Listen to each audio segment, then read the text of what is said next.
Happy Wednesday. Welcome to Live Coffee Talk. I'm Michelle Quay. I am the creator of this group, the Visibility Lounge. If you are new to me, welcome to the group. This is a group for all the women coaches who's trying to get out there, to get seen, get heard, and get higher by creating storytelling that actually draws and attracts your client to you. And I'm really grateful that you are here, and I welcome you joining us today. This is a podcast and a live show that I do every Wednesday at 11 o'clock Pacific time. I know every single one of us live in a different time zone, so a lot of time you get confused exactly when Michelle is going to live. So just book it and mark it on your calendar on Wednesday at 11 a.m. You're going to join me here inside the group where I invite experts who are here to share their expertise in how they are helping to get you to where you want to be. Today, no exception. I am also excited to bring my new friend, Melody Johnson. She is the founder and podcast host, the Course Consultant Show.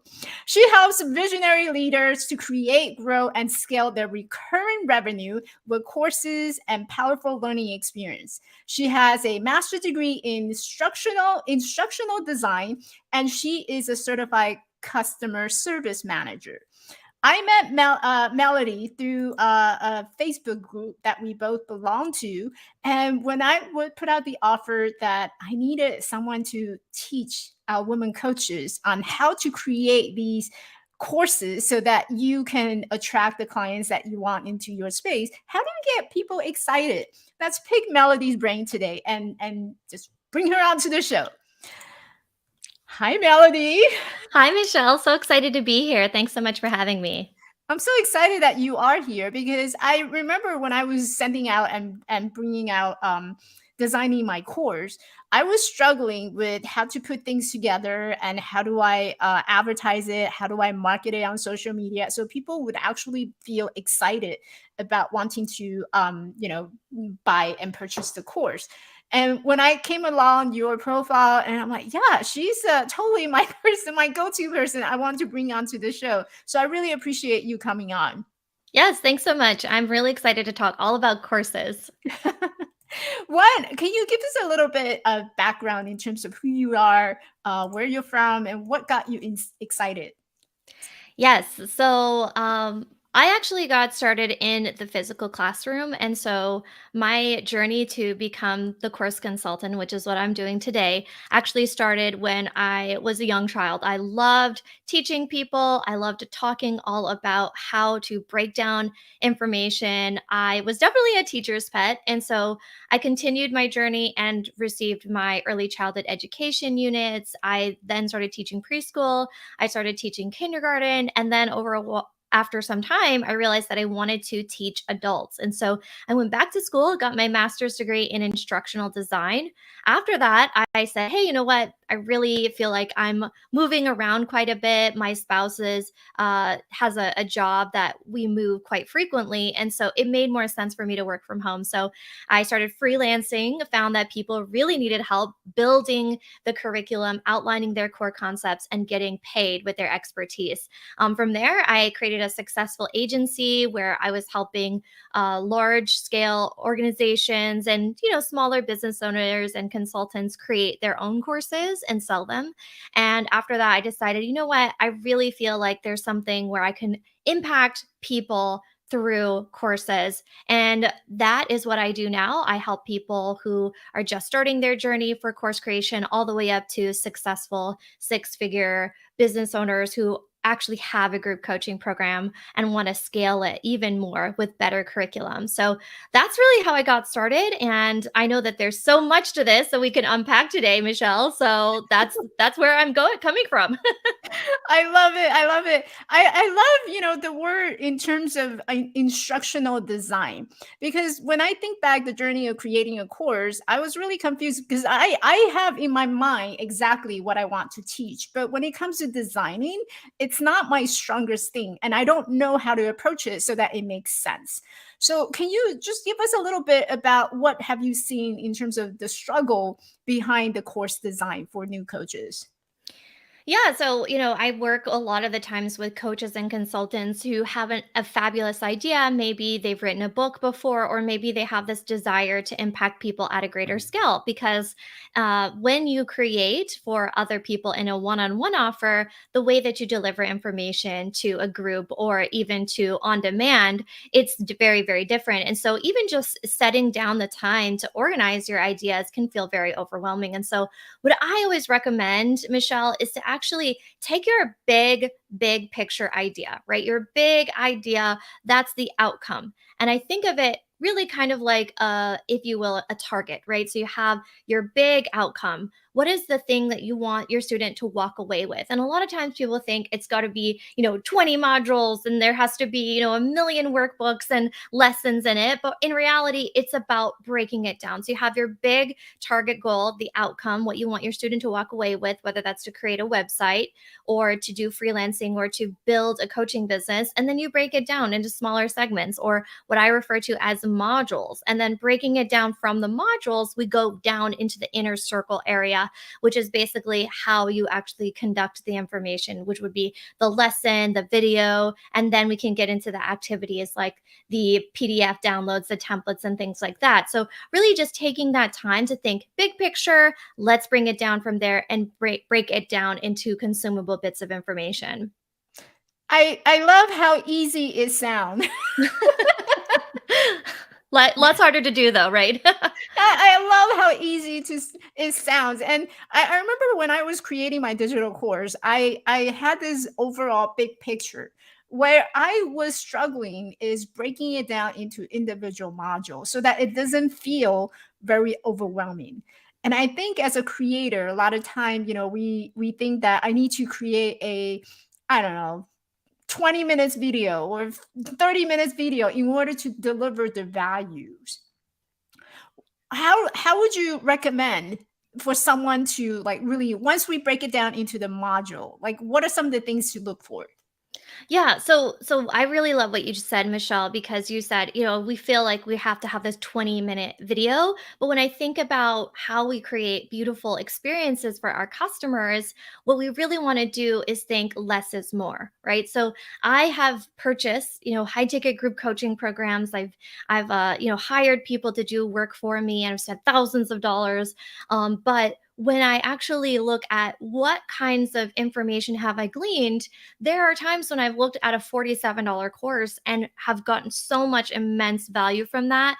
And it wasn't always this big 20, 30 hour long presentation. In fact, it was just broken down so beautifully. And so, what I like to think about is stepping stones. So, if we were talking about the modules, Michelle, we break down the lessons into stepping stones. If we want to teach somebody how to build an effective website, or where we want to teach somebody how to become more healthy, then we're going to break it down into incremental steps. We would never tell somebody to immediately go from zero exercise all the way to, doing burpees and doing it like 20 million times, right? Like my husband is a physical therapist. I can't imagine running up and down a mountain like he does every weekend overnight. So we can't expect our students to do that. Likewise, we want to break it down so it's easy and consumable. And the other thing we can do is actually create a way so that we can have people implement. And that's often what I see people don't do. And so something as simple as a checklist is very simple to create, and you can do it very low budget, like on Canva, or create something on Google Drive, which is completely free. And it does not have to be beautiful. You can make it more branded, but you can sell something as simple as that. Checklist. I think this is the first time I hear like people selling checklists. I don't believe that I've come across anyone. I've seen it as using as a freebie.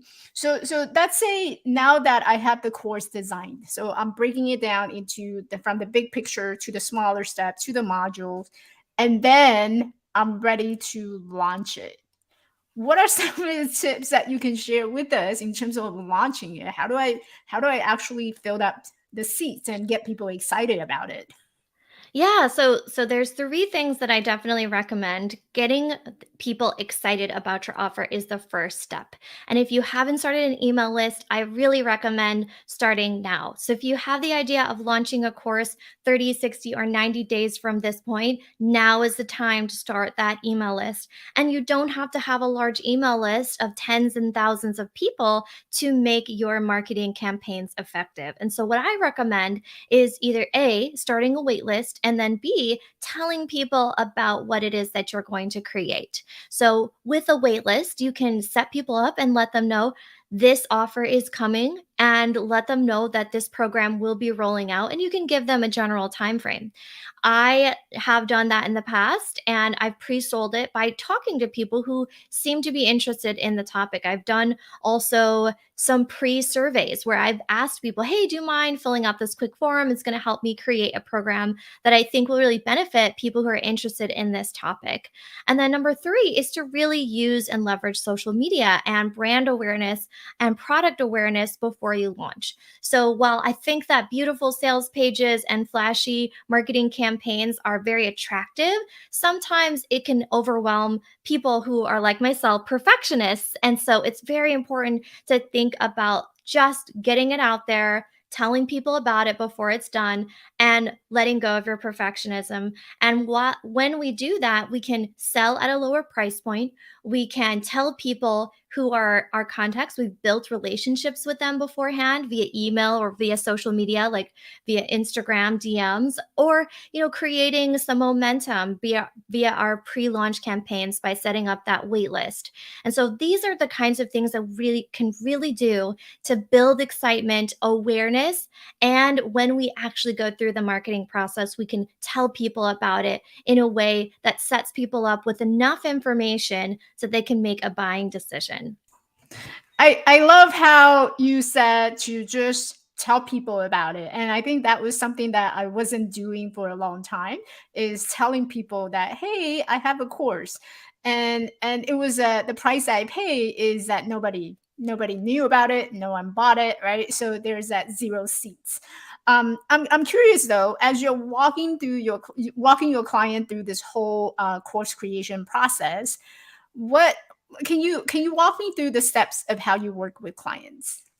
Yeah, absolutely. So, within my membership called the Business of Courses membership, I actually walk people through my step by step process. And what that looks like essentially is we analyze the offer, because a lot of times what people don't realize is that it's not just the course that you are selling part of a package within your business. And whether that course leads people to a higher buying journey where people purchase a coaching package with you, a mastermind package, or maybe it's something like within a membership format or a done for you service, we want to think with the end in mind. So we really look at the overall offer itself, analyzing, doing the market research, creating something that people will buy based off of our skill sets. And the second thing that we do is we define and refine the core content.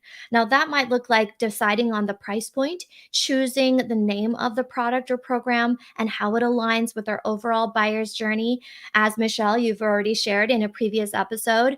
And then we talk about developing a timeline that is going to realistically fit within our capacity, right? Because so many times we think, oh, I'm going to do 20 things. And at the end of the week, we've only gotten 3 done. So we want to be realistic with ourselves. And then the other steps after that is actually executing. We launch based off of a campaign that we've talked through. And what we do is we create the marketing assets we need to create that momentum. That might look like creating email campaigns, social media campaigns. Maybe beforehand there's a wait list, or maybe there's actually some sort of sales event like a challenge, a webinar, or some sort of email campaign. So all of these things factor into that overall timeline that I've shared. And this is a process that I repeat throughout my membership process when I work with my clients and students. And so as we go through that journey, everyone will get the chance to ask questions, think through what that looks like in terms of their product mix. Like, is this going to be one standalone product? Is it going to be a part of a membership? Are we going to do a group coaching program? These are the kinds of things that students will come to me asking. And then we kind of work through those questions to make sure it's doable, feasible, and we can have balance in our lives. Because, yes, it's great to make money, but we don't want to overwhelm ourselves where we just are going to burn out. I love it. I love how you bring up the burnout and how there's a lot of to do because just from hearing all these things that I have to do, I feel a little exhausted, right? Because I have to come up with a big picture, break it down into module, and then I have to think about the email marketing, the actual social media marketing, all these pieces started to add on to our to-do list. Like just in a time frame wise, what is the longest period you have seen someone to create a course and what is the shortest time frame that someone had created? Yeah, so it really depends on the type of offer, right? So if you're thinking about a signature program, have seen a lot of times people will take about 3 months to create, design, and launch their signature program because, as with the higher price point, there's a lot more things to consider. There's a lot more time in development. There's a lot of logistics to plan. And when it comes to a smaller product, like a mini course, maybe a template, I've seen people launch within maybe 4 weeks. And so within that time, I actually have a separate standalone product that I actually walk people through. How do we set up our mini course or our product just so we can launch quickly? Because I find that a lot of times people start with a signature course and there's no wrong way to do it, but they often get overwhelmed and stall out. So I say start with something simple, easy, quick, get it done. You'll gain confidence, you'll feel better about yourself knowing you just got it done. And then you can move on to something bigger picture so you can develop that into your timeline for the year. Mm. I love how you brought up the signature and also the mini course. What would be the difference between them? Because I know a lot about women coaches in the group. They aren't aware that there's different type. Yeah, so I think of it as the mini course introduces the fundamental framework. So again, Michelle, we were talking about the stepping ladder or the steps. So if you were to think about, okay, I want my student at the end of their journey with me to reach this pinnacle of success. They're going to be happy, they've walked away with a transformation. In order for them to succeed in that, they need to know something fundamentally. So to get there, we're going to build that first step, that first tier. And that's what the introductory mini course is just supposed to provide. It can be paid. I've seen some people offer it free, and it depends on what your income goals are. And then the second tier after that might be, some sort of group offer, or it might be something else. But the signature framework or signature course might look like a standalone course that has a higher amount of investment. The curriculum might be more extensive. There may be more of you involved in at that point. For instance, you might have coaching calls.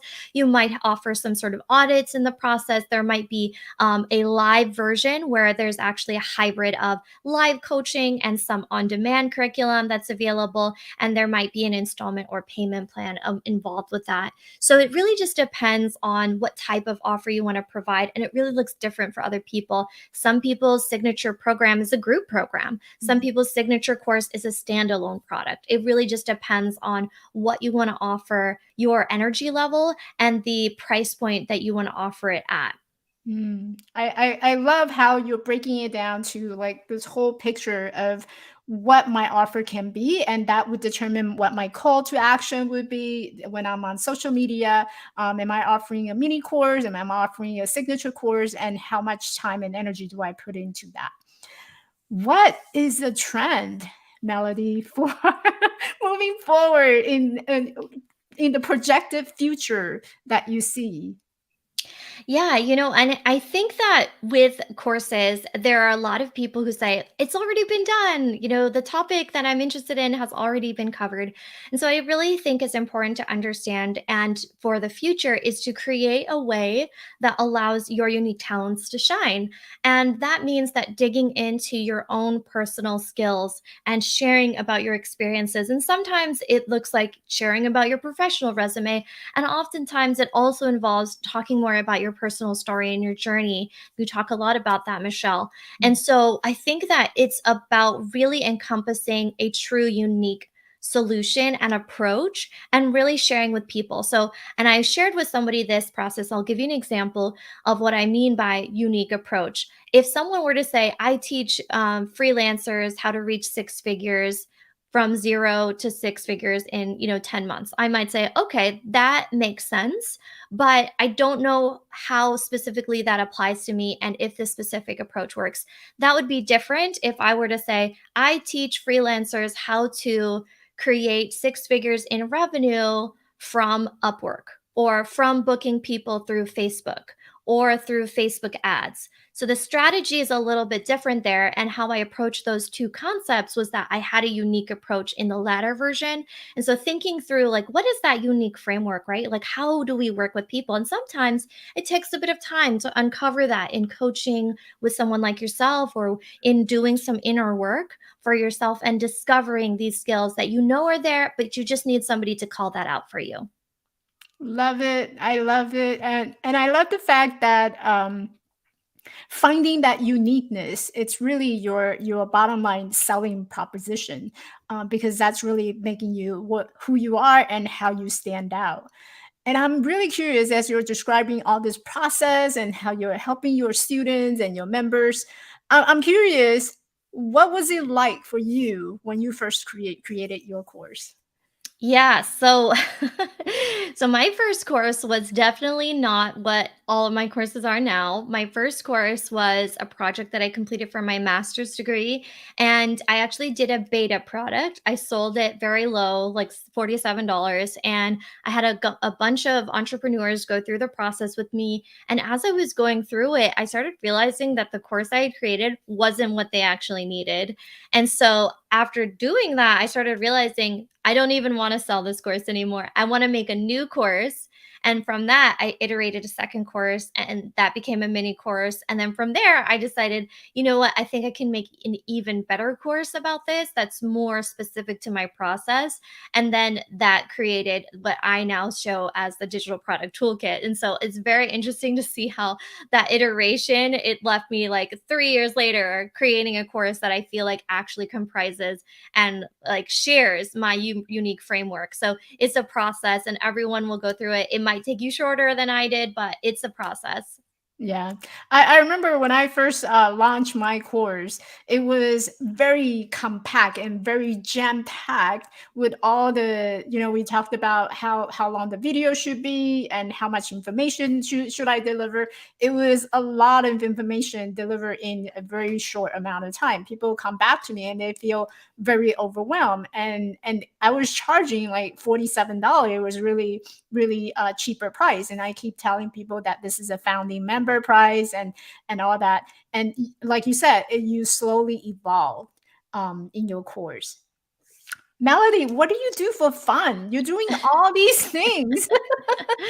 Yeah. So I actually have a part-time volunteer role as a singer in and you I think you're aware of a little musical company theater, small little, community theater. And so I'm singing in that. I love musical theater.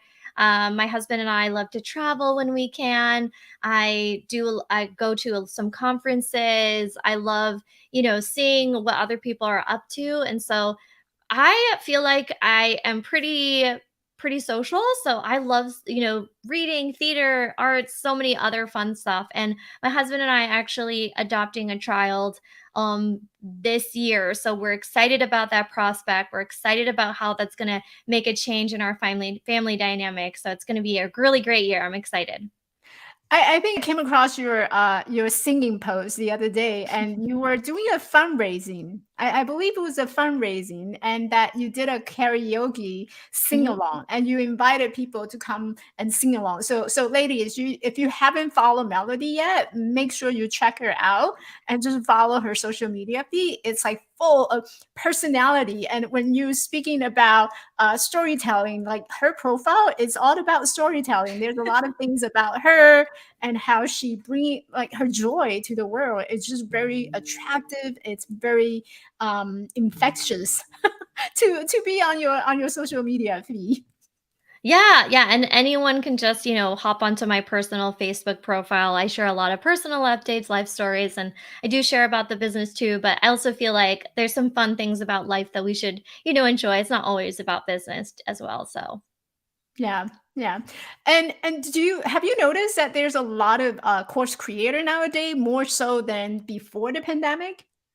Yes, actually, 2020 was the best financial year in my business, in terms of like the growth that was accelerated there during that time, and I think it was largely a part because of the pandemic. I had lots of different people who were service based and oriented or in person focused that came to me to help with building out that curriculum, that would help them go more on demand and live.